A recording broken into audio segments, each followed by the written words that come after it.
Hello, I am Paul Miles with the International Society for Biblical Hermeneutics, and I am here with Dr. Brian Chilton as part of the ISBH series on apologetics.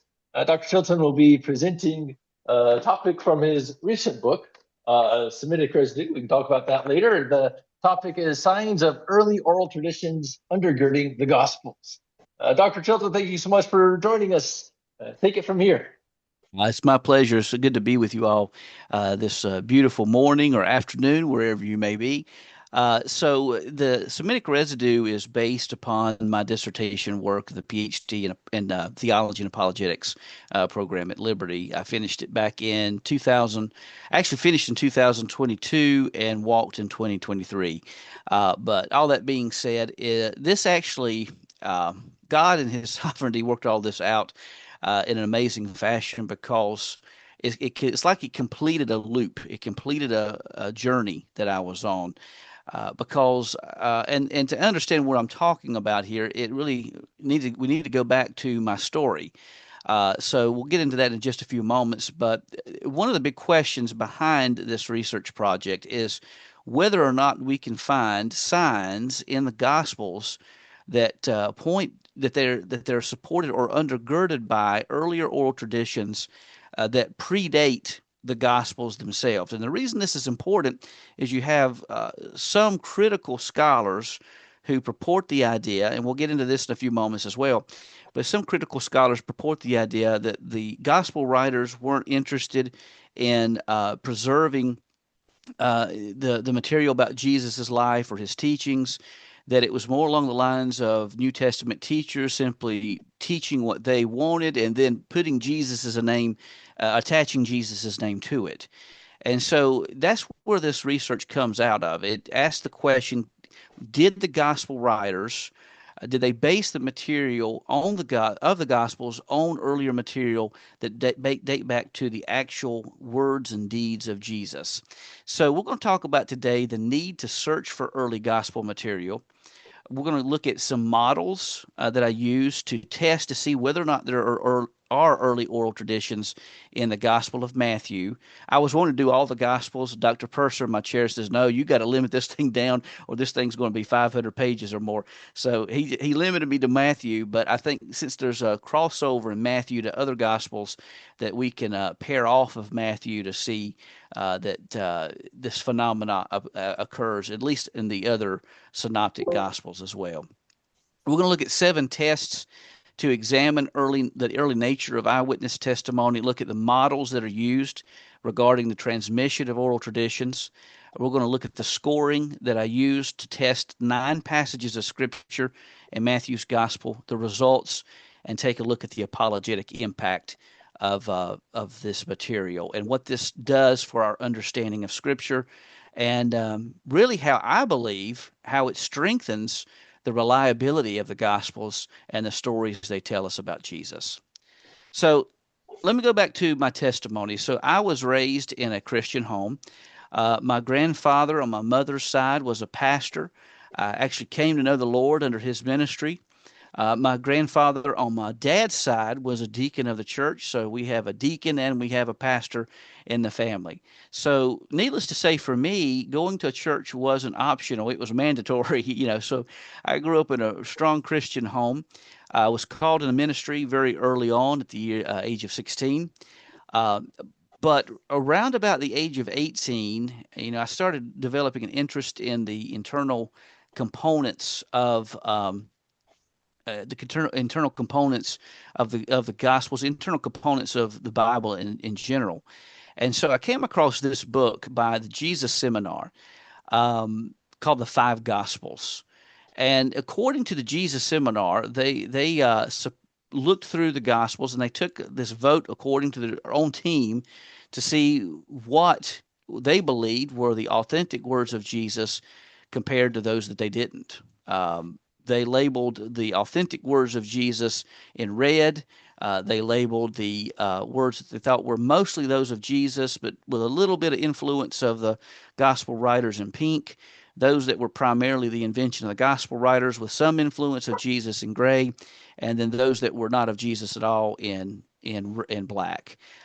So what they found, according to the Jesus Seminar, is that they only found that 12% of the teachings of Jesus were actually his. That's according to their vote, the vote that they took of their own committee, and but they were heavily influenced by another thinker that we'll talk about here in a few moments. Well, later on, as time progressed, I met my wife. She got me back in church. I left the ministry for a while. Met my wife. We got married. She got me back in church. It's one of those things. She said, well, if you're going to be with me, you're going to have to attend church. And so I loved her. So I came to church. And so the Lord worked things out where my faith was strengthened. But it was really strengthened whenever I came across a couple of books, one by Josh McDowell, Evidence That Demands a Verdict, and then The Case for Christ by Lee Strobel. From there, I learned that there were answers to some of these questions, and it set me on this apologetic path. So moving forward, as I'm looking at some of the material, I come across Gary Habermas, who tells me about early creeds. We'll get into that in a few moments as well, and learn that there are ways that there are, in fact, reasons to believe that there's very early material that predates the writings of the New Testament. But as we think about the Jesus Seminar, we can't discount the influence that Rudolf Bultmann has had on critical New Testament scholarship. Rudolf Bultmann accepted that there was early material that existed in the Gospels, but he maintained that the early church made no distinction between their own teachings, their own sayings, and those of Jesus. And he says this in his book, The History of the Synoptic Tradition. Ergo, no one can really know, according to Bultmann, what Jesus actually said or did. What we learn, according to Bultmann, is more about what the early church taught about Jesus or what they thought about Jesus, not particularly about the life and deeds of Jesus himself. And this develops this quest for a historical Jesus, where there's this dividing line, this bifurcation, if you will, between what is believed to be the Jesus of history and the Christ of faith. And a lot of that comes from this emphasis that Bultmann had, where he believed that we need to demythologize the Bible, take out the miraculous components. Well, if you don't believe that miracles happen and you see a miraculous story, what do you think is going to happen? Toss it. Place it in file 13. And that's kind of where, Bultmann, that's where he came from. And I think that's what influenced, in my opinion, at least to some degree, the Jesus Seminar. But the question at hand that we've got to ask ourselves is, do the Gospels contain early material that point back to the time of Jesus? That's the big question at hand. And I believe that we have good reasons for believing that they do. First and foremost, let's take a look at some New Testament creeds. So while I was at Liberty, I took every class that Dr. Gary Habermas offered, with the exception of one. He didn't offer at the time I was there. It was his class on doubts. But one of my favorite classes was on New Testament creeds. It has been shown with a great degree of certainty that there are numerous creeds in the New Testament writings, especially in the epistles of Paul, that predate the writing of the letter itself and goes back to the earliest church. One that's front and center is 1 Corinthians 15, verses 3 through 7. There are several traits found in this passage of Scripture that show that Paul is communicating a tradition that the church had learned that did not come from him, but he is actually communicating to them that which they have already learned and that which he himself had learned. He's transmitting it over to them. And there are several different components in this creed that are so strong. You have Aramisms. Cephas is the Aramaic name for Peter. You see this repetition of Kai Hoti in the Greek text. I think 2 or 3 times it's repeated and you see this structure that shows that this is an early confession built and developed by the creed. It's a mnemonic device is what it is, to help them remember the things that are vastly important to the Christian faith. Uh, 1 Corinthians 15, 3 through 7 is so strong that even Bart Ehrman, the atheist-leaning agnostic Bart Ehrman, New Testament scholar, even can even accepts the fact that this is creedal material, and he himself has dated it to no later than 5 years after the time of Jesus. In fact, even pointing that it may be within months after the time of Jesus.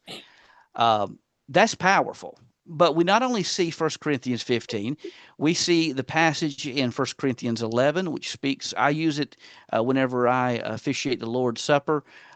This is the part that talks about how Jesus broke the bread, how he gave the wine, saying, "This is my body, do this in remembrance for me." That's creedal.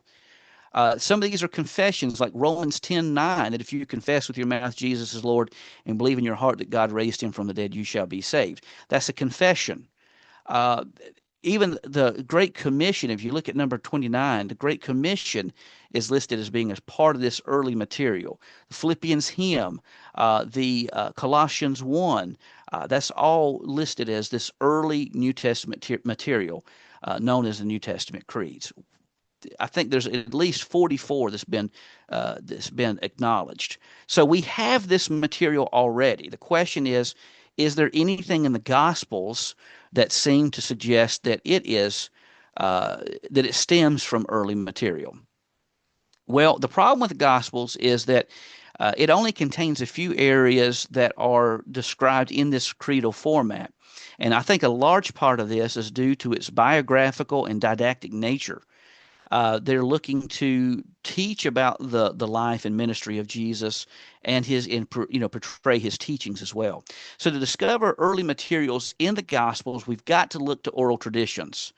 And so when we think of one of the greatest pushbacks I've had when it comes to this study is, well, the gospel writers, two of them at least were eyewitnesses. Why would they have to rely on oral traditions?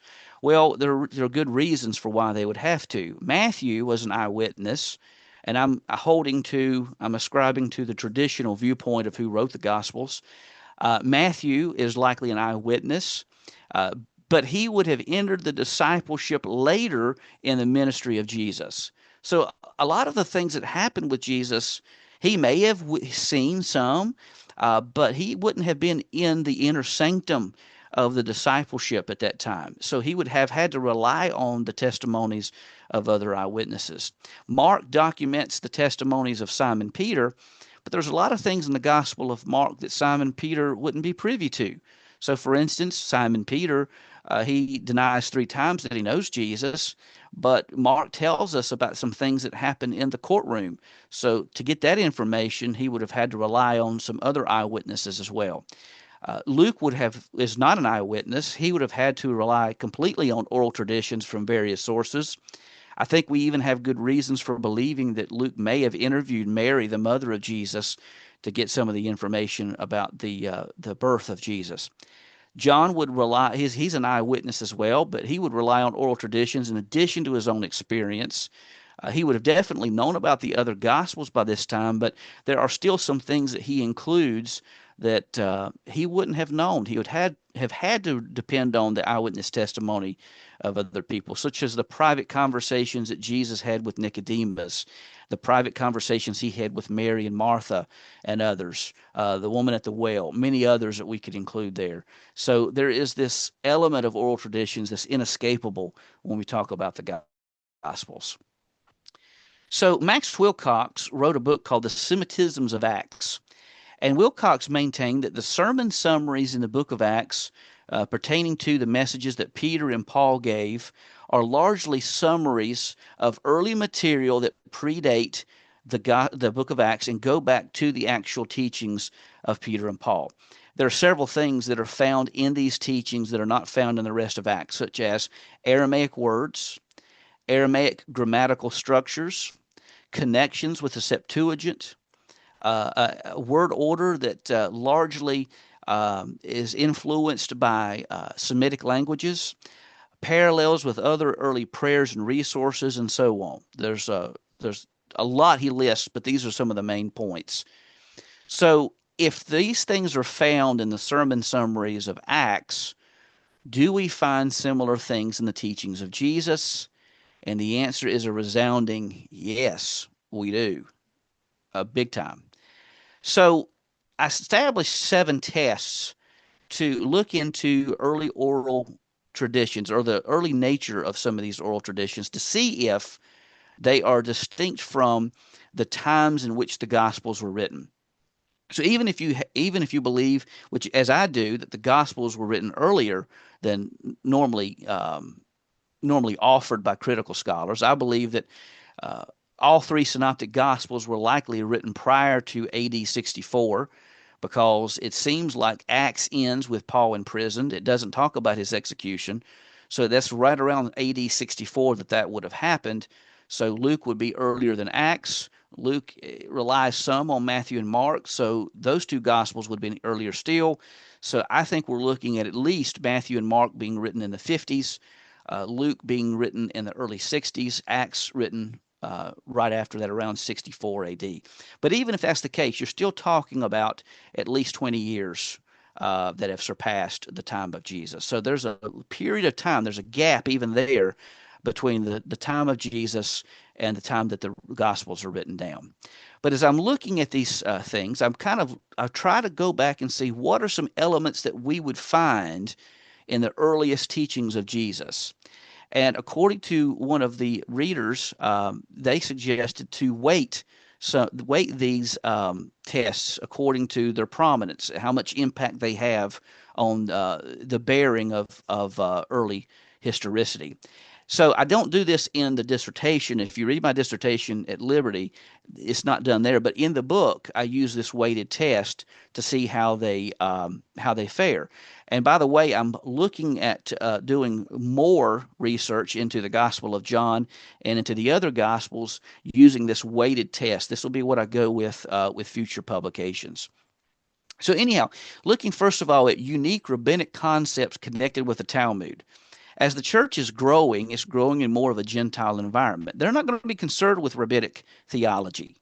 So if there's a connection found with rabbinic theology, especially as found in the Talmud, with a unique spin on it, that bodes very well to say that this is something that is very Jewish and goes back to the time of Jesus. So I gave it 2 points. Early Christological concepts. These are things that we can learn from the New Testament creeds. We have this body of 40 plus creeds. We can see what these creeds communicate. Why not look for the Christology found there? And so I do that and connect this over to the material in the Gospels and give it 5 points. I also look at theological terminology related to the Old Testament and the Septuagint. Are there Greek terms used in the Gospels in a similar fashion that they're used in the Septuagint, the Greek translation of the Old Testament, and give it 4 points. Mnemonic and rhythmic patterns. So when you're trying to remember things, you set them up in a certain pattern to help you memorize it, a more compact manner to help you memorize it. So, for instance, I remember in grade school to remember the colors of the rainbow, we remembered the name Roy G. Biv. It's a silly name, but we still went with it. Red, orange, yellow, green, blue, indigo, violet. But you can use these acronyms to help you learn more complicated things, such as the spectral classifications of stars.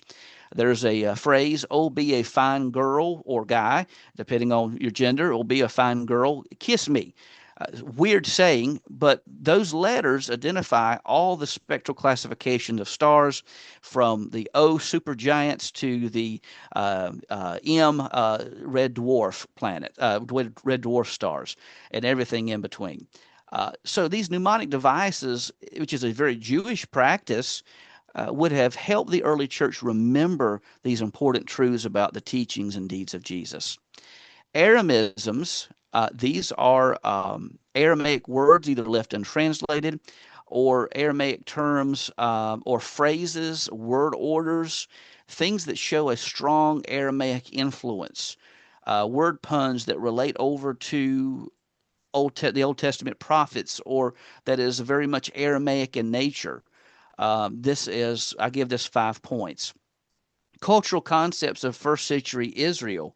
that are only found in earlier times. So as the church is developing, it's growing in more urban environments like Rome, where Paul is.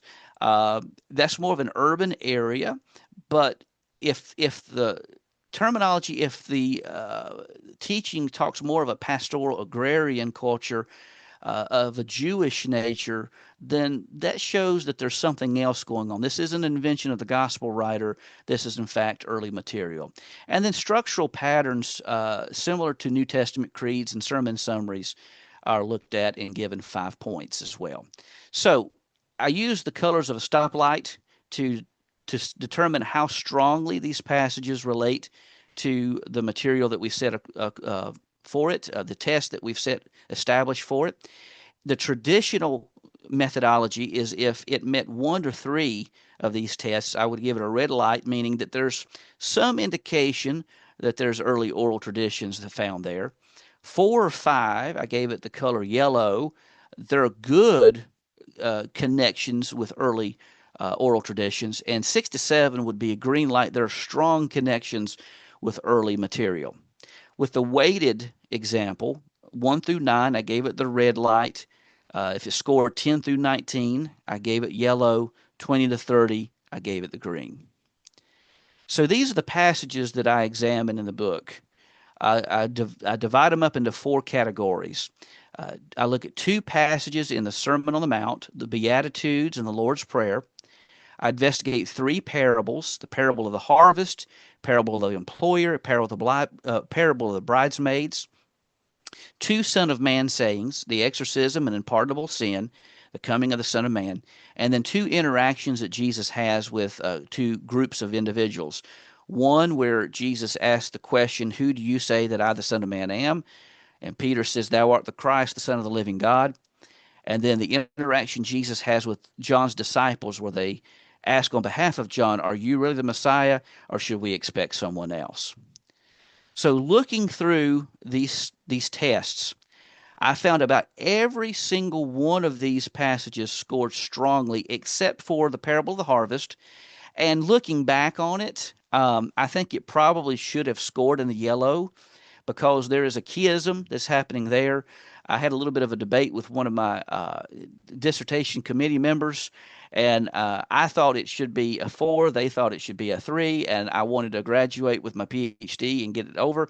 So I went with them. So I bent it a little bit, but I still think there are reasons for holding that the parable of the harvest could probably be a yellow there as well. But this is actually something we should expect with parables, because parables are a little more free-flowing than, say, like a Sermon on the Mount. But all of them score really well, with the exception of one parable. But it's interesting when we look at the weighted score, those tests that are more important than the others, that this resolves the conflict. The parable of the harvest scores a 14, parable of the employer scores a 16, and the rest of them score in the green. So we have good reasons for believing that that the stories in the Gospel of Matthew are in fact built upon these oral testimonies, this oral tradition, the memories of a community that that traveled with Jesus, that witnessed these things, and are simply telling what they knew to be true. So let's take a look at some of the key findings that I found in this dissertation, in this research. There is the presence of a strong presence of unique Talmudic connections to the Messiah, but there is a twist, an unusual twist that I didn't see coming. With the Talmudic rabbis, they looked at the Messiah as being one who would present political freedom from the nation, for the nation. Someone who'd be like a Judas Maccabeus, who would come and rescue them from the clutches of Rome and rescue them from the political powers. But Jesus had a different twist on it. He looked at a more of a global spiritual ministry, a more of a global redemption that was coming to all people rather than just a certain people group. I found that fascinating. There's also this bipart connection with Father and Son, as you see strongly in the oral in the New Testament creeds. In fact, New Testament scholar Richard Bauckham, after investigating these early creeds, has stated quite explicitly that the earliest Christology is, in fact, the highest Christology. It was the highest Christology. The divine nature of Jesus, the resurrection of Jesus, didn't come later. Actually, it was there at the opening gates, at the opening moments that the church launched. That belief was there. Death, deity, and resurrection was clearly there in the opening moments of the church. So there's a bipartite connection with Father and Son, as you find in the confessional formulations. There's similar usages of the Greek term kurios, which means Lord, that's found with the use of the divine name in the Septuagint, which is really interesting. There's also strong connections with the suffering servant, with the Messiah of the Old Testament, and very strong connections with the Aramaic term Kebar Enosh. Bar Enosh in Aramaic means son of man, but Jesus uses it as Kebar Enosh, one like a son of man, where Daniel sees in Daniel 7, 13, and 14 this divine being there by the Ancient of Days who looks like a human being, but he recognizes that this is a divine character who looks like a human being. Jesus makes a strong connection to that character in Daniel 7, verses 13 and 14. I get excited when we think about the Son of Man sayings because that is a huge point. We'll get to this in a few more moments. Bear with me just a second. Chiasms, word plays, puns, poetic qualities, and repetitions. These are all things we find in the gospel narratives. These are all things we find in the teachings of Jesus. Aramaic terms, structural patterns, ascenditons. I probably massacred that word, but we'll go with it. And antithetical parallelisms. This is a very unique aspect of Jesus' ministry. This is where you compare two different things and show the impact of those two things, and you punch it together. You don't have this certain thing and this other thing. You say this one thing, semicolon, and you have the rest of it. The interesting thing is Jesus uses this in a unique fashion. And the Old Testament prophets, they also use antithetical parallelisms, but they do so by putting the emphasis on the first part of the parallelism, whereas Jesus puts the emphasis on the second part. There is some antithetical parallelisms used in the New Testament, but they use it more in the thematic, the theme of the book, and in the structure of their teachings. Jesus uses it in a very simplistic manner to say, this is one thing, it leads this one direction, like such as the sheep and goats. The sheep will be the people of God at the right hand of God, right hand of the Messiah. The goats are the unbelievers, and they'll be cast away facing judgment. So Jesus masterfully uses these antithetical parallelisms in a unique fashion that's not really found in other portions of the New Testament. Over 85%, this has been detected by Craig Keener, Ben Witherington III. They base this off of Rainer Reisner's, his research. Over 85% of Jesus' teachings contain Aramisms of some sort. After my research, and again, I'm wanting to research more of the Gospels. That's the plan moving forward. I would dare say from what I've seen that percentage would likely be well over 90%. But it will go with a conservative estimate. At least 85% of Jesus' teachings contain Aramisms of some degree. That shows early material. Pastoral elements that were less common in urban areas are found in the Gospels. Connections with practices of Judaism and theology. We see in John's Gospel, I didn't look at John's Gospel, but in John's Gospel, we learned that Jesus kept Hanukkah by the winter festival. Those are things that wouldn't have been really interesting to people in more the urban areas where the church was growing. It just shows that they were interested in making sure that they kept the information correct. Divine passives, Jesus uses this quite a bit. Repetition, structured patterns found in creeds and summaries are found in the teachings of Jesus. And here's the thing that I get really excited about.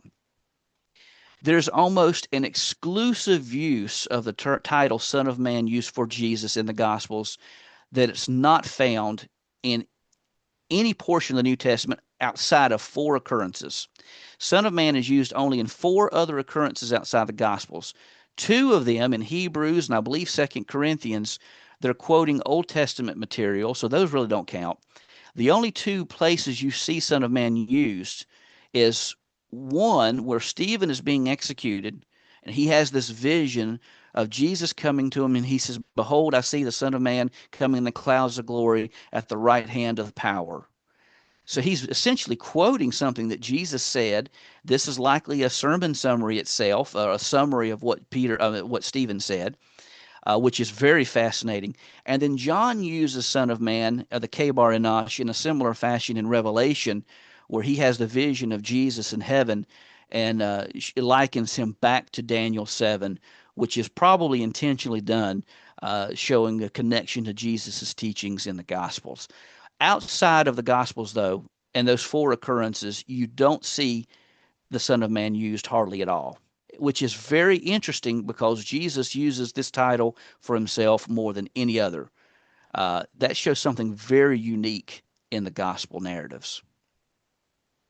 So, why are the parables low? Well, this is actually to be expected.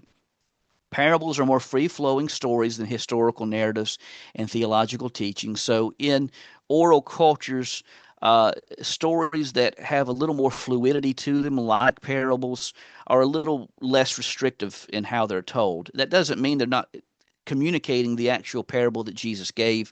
It just means that they're easier to remember. I mean, I dare say most of us could recite the parable of the Good Samaritan without referencing the Gospels for it, because of just the impact the story has, and reading between the lines of the parables as well. But so there's more flexibility given to the storyteller in these instances. So it really doesn't do anything.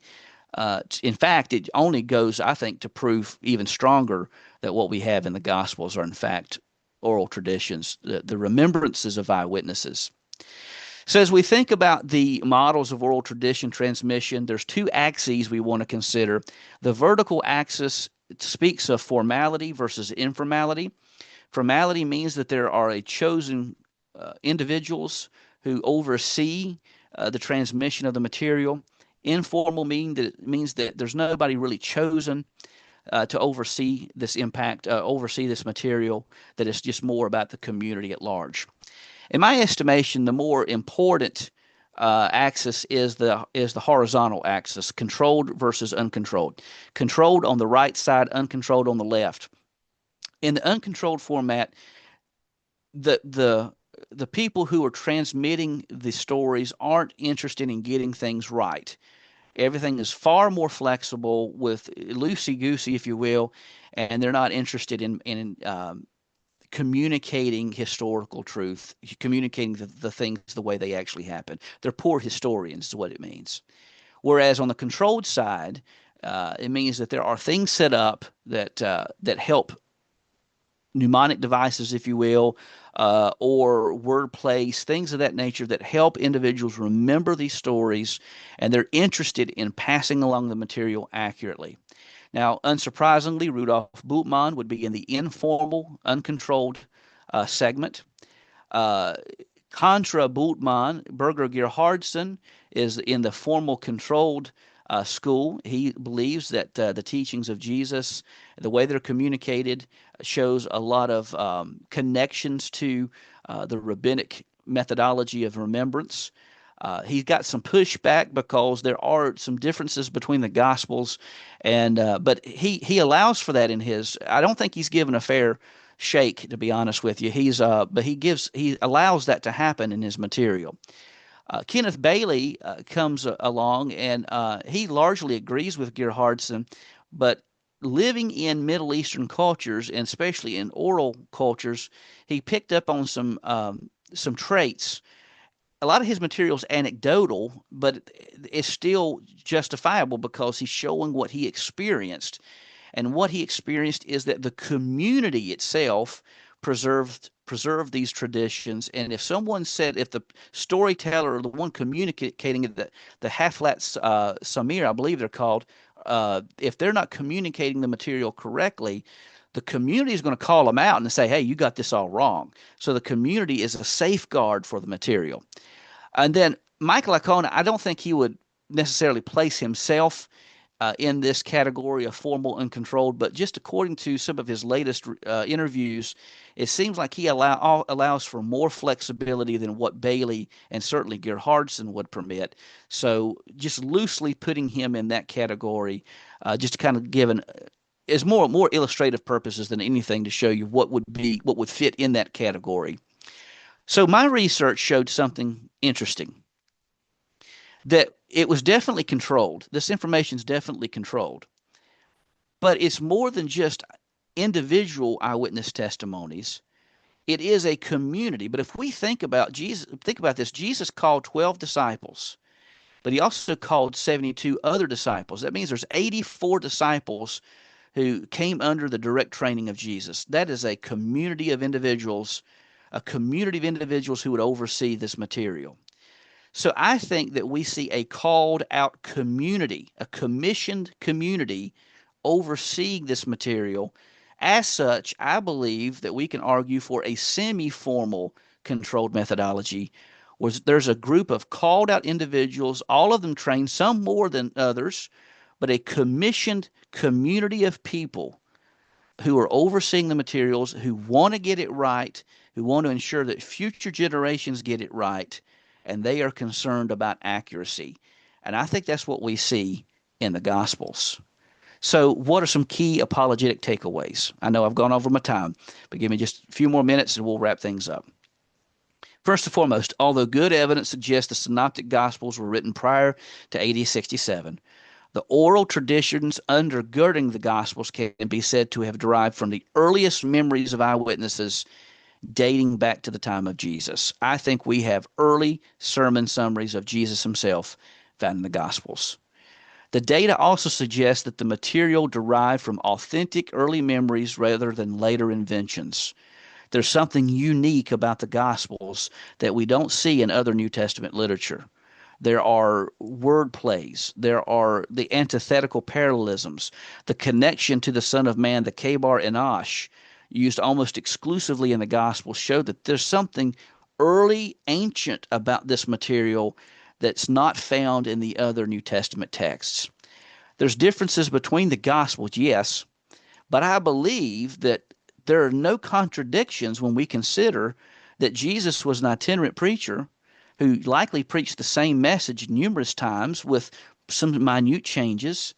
And I am also led to believe that the Sermon on the Mount was likely not one sermon, but it may have been a collection of sermons summarized in this collection of sermons that Jesus gave in that particular space. Whether it was a day, whether it was a week, we don't know.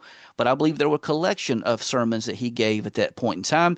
And if so, then Luke's variation from Matthew, if they're even talking about the same occurrence, it could have been a different occurrence, but if they're talking about the same occurrence, there's no conflict.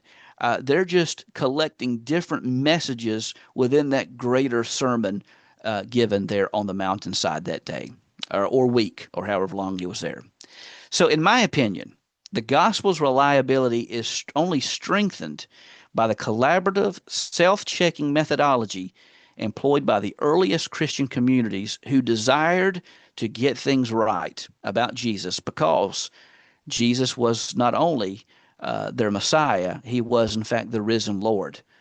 And they wanted to pass this information on to everyone they encountered to let them know that salvation had come fully and freely through Yeshua HaMashiach, Jesus, Huios, Theos, Jesus, Son of God. They wanted to make sure that everyone knew exactly who Jesus was. And so that's all I got. All righty. Thank you so much, Dr. Chilton. I'll turn My off the pleasure. recording and open it up for questions.